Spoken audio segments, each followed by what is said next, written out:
I don't look my very best today, but that's okay. We can work with not my best. Hi guys. Something a little bit different today than the videos that I usually do, or the videos that I have now started doing, which is quite a lot of ASMR. This is a topic that I wanted to talk about for ages, and I never really knew how to start, so I just didn't, because I felt like, what am I gonna add to this conversation? And really, I'm still not sure, but I think I'll just start by sharing my story. One of my first memories in my life is sitting in a car when I was younger with my brothers, and my parents went to the supermarket and they locked the car doors, and I got so anxious that something would happen to them that I tried to basically smash the car windows open. And I remember I was crying, and that was like the first time where I looked around and everybody looked at me like I'm crazy. And I was like, why is nobody else reacting the way that I am? And then throughout my childhood, these moments kept happening. Like, I wouldn't eat for a week because I was too scared that I couldn't swallow. And it would always sort itself out after a little bit of time. And it really got a lot better when I discovered music, to be quite honest. And I was like, oh yeah, this is gonna help me through these things. And it really did. And I think that's why my love for music is so strong now. But anyways, off topic. My parents bought me a book, and it was a book about anxiety, because they didn't know what to do with this issue that I seemed to have, and I didn't know what to do with it either. And in the book, it said the one sentence that I will probably never forget: having anxiety is like being a car with a fucked up car alarm. Usually a car alarm goes off because there's someone trying to break in, and with some people, their car alarm goes off with a gust of wind. And I felt so seen by that. I think I was about like 10 or something like that. And I was like, oh yeah, this is me.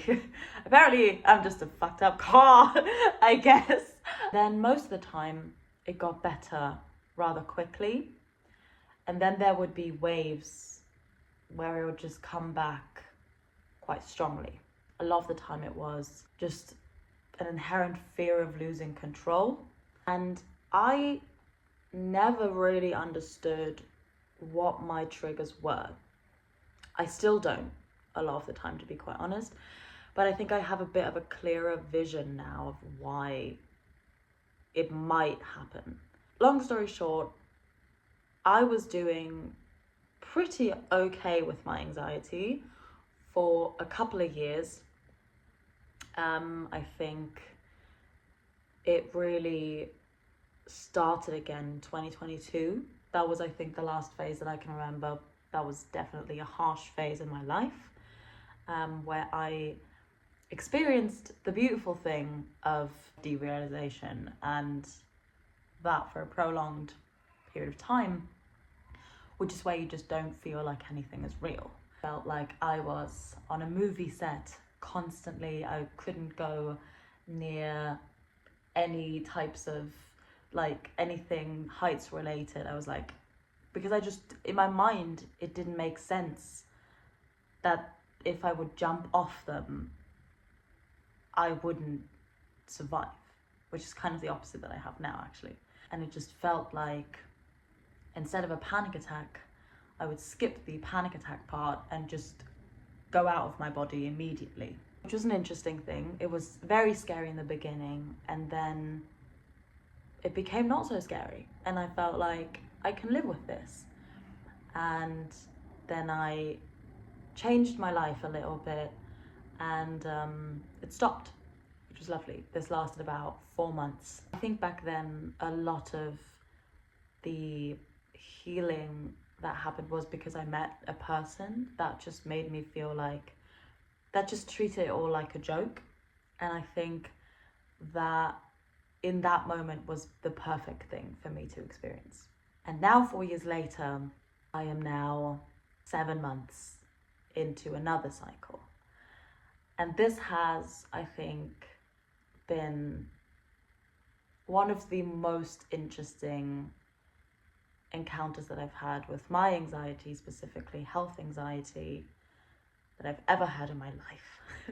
It started, the whole process of it started last year. I was sick a lot last year.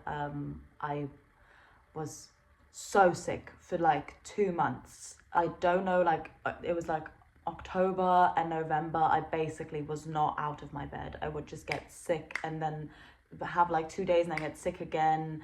And then, you know, and I think a lot of it was just my work and some life stress catching up to me and just knocking me out. And I was like, okay.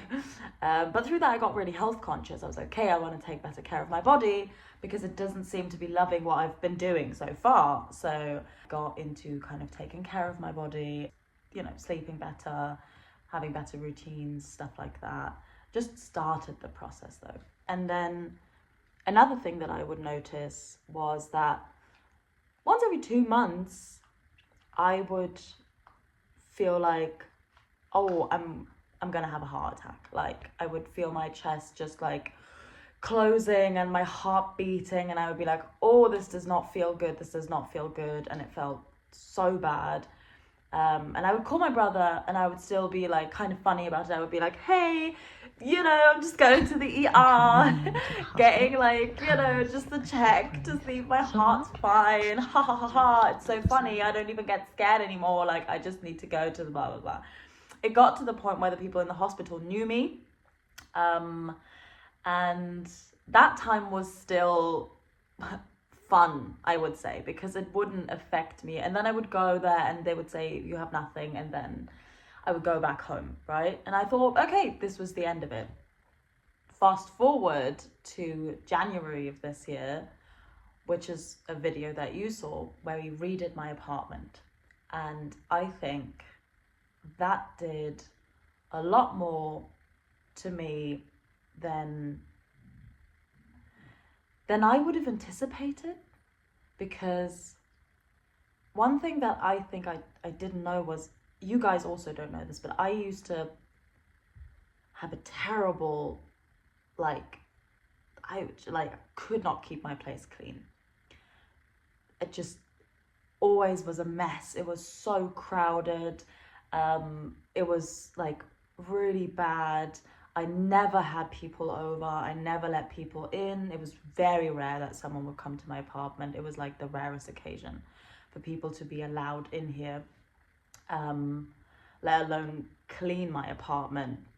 That was like the scariest thing ever for me. And I felt like I was stuck in this terrible place that I just slept at and then went to work. And it wasn't a home, it wasn't anything.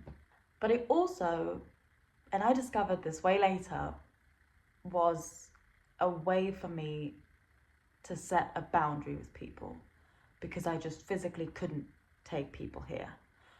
So it kind of became my like safe space in this mess, and it became my way of shutting people out of my life through having the excuse of, you don't want to show this to anyone.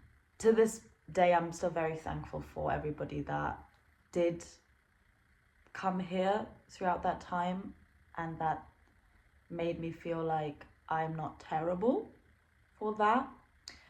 But in January, I said, I want to clean out my closet. I want to make this place actually livable. And we did with my family. They were very on board. I think they knew how much I was struggling. And from that moment on, I felt so free, but so much more vulnerable, because all of a sudden people could knock and I wouldn't have an excuse to not let them in. At the same time, work was getting really, really stressful, and I was just constantly trying to speak up for myself, and constantly like trying to you know, kind of, I think a lot of people this year had this moment of like, I need to fight for what I want in life. And part of that was me speaking up for myself at work, because I feel like I've never done that in my life. It was important for me to do it. I also, in the end, decided to leave that job and give myself a real chance to see what I want to do with my life. But because of that, I had basically all the constant themes that I was worrying about, which was a job that I hated and my place being terrible. Those two things were big parts in my brain. I had that fall away, which led to, in February, me calling an ambulance because I had a panic attack. I haven't had a panic attack like that in a long while. It was very scary. I'm still alive, which is great. That's a good thing, you know. We need to also say the positives here. It was definitely something that I think after that made me very, very fearful of my health and just everything going on in my body. And all of a sudden, because I had all of this time, quit my job, which that was rough. I in between, I had a lot of panic attacks at work and like a lot of like just trying to hold myself together. And then I didn't have that anymore. And then I felt like I was falling apart. Like it was so hard for me to accept that I now have to figure out what's next. And then I think I discovered something quite interesting about myself, which is that I think partially in my life, I've always opted for safety and for the safer options in everything. The job that I quit was a job that I started when I was 16, in a field of work that I never wanted to be in. It seemed okay at the time, and then throughout the years, it consistently started seeming less okay. I was fine because I've always been quite a dreamer in my head. So I never really cared so much about what was going on in the outside world, because in my head, I could just dream myself to another place.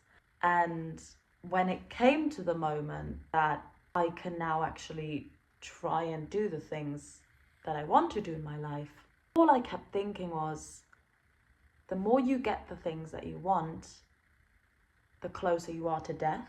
And that directly just translated onto physical symptoms, and it wouldn't stop. Like, I would always get to this point so mad of getting a little bit better, and then just all of a sudden being back at square one, which I've not experienced so far in my life.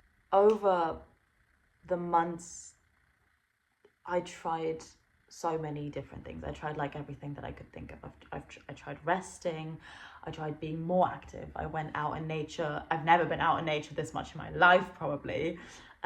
Connecting with people, not connecting with people. My routine got so good, like, you know, cooking homemade meals all day, every day. Just trying to really take care of myself. Having like a conversation with a therapist, going to physiotherapy, so many different things. But it just always, I would get over the hill and then walk right back down. I have to feel like I have to say this, I still don't feel like I'm over it. I still feel like I'm somewhere in this process of trying to accept that this is what's happening right now. It's been 7 months now. I've always been I've never been the type to say, fuck it, if I die, I die. I've never been that person. I've always been a bit cautious of everything.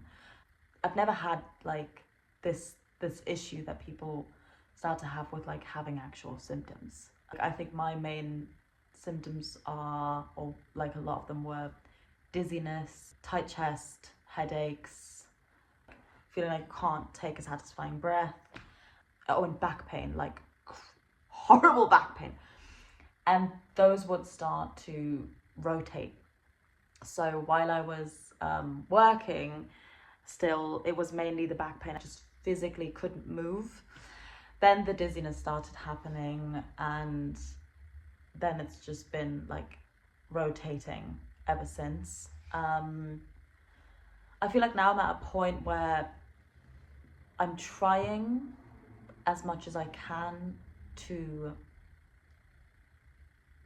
get through all of the symptoms,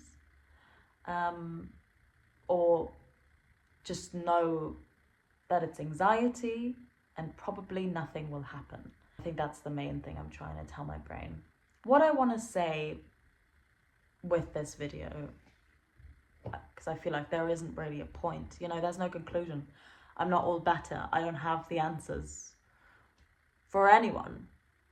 All I can really say is you're not alone in this. If you're experiencing this, you're not alone. You know, life is a crazy beautiful thing, and it can be quite rough sometimes, and sometimes you need to be really brave, even if your bravery doesn't look like everybody else's bravery, even if nobody can tell. I think people never assume that I'm an anxious person, or that I struggle with anxiety, just mainly because I'm really not afraid of people, you know. I've also learned that I think opening up to people and letting people know who you are in the moment, and letting people love you in the moment, even when it's not a great moment for you, is very hard, but so rewarding. Because I've always thought I can only meet people if my apartment is clean. I can only go out with people if I have money and I'm the one paying. I can only let myself be seen when I'm in the space to be able to be there for someone else. And I think that that's actually a good thing that I've learned, is that I can show up just as fucked up as everybody else. And people connect with you still, and people love you still. You don't have to be all good to be worth something. You don't have to be perfect to be worth something. You don't have to not struggle to be able to be there for people and to be able to have them be there for you. I don't know why I'm making this video, to be quite honest. Maybe just to make you feel less alone. It's you and me. You and me, baby girl, or boy, or person, or thing. Yeah, life's crazy, hey. Anyways, I love you. Thank you for listening. Maybe you'll see yourself in some of this. Maybe not. Maybe you have other things going on. But yeah, goodbye.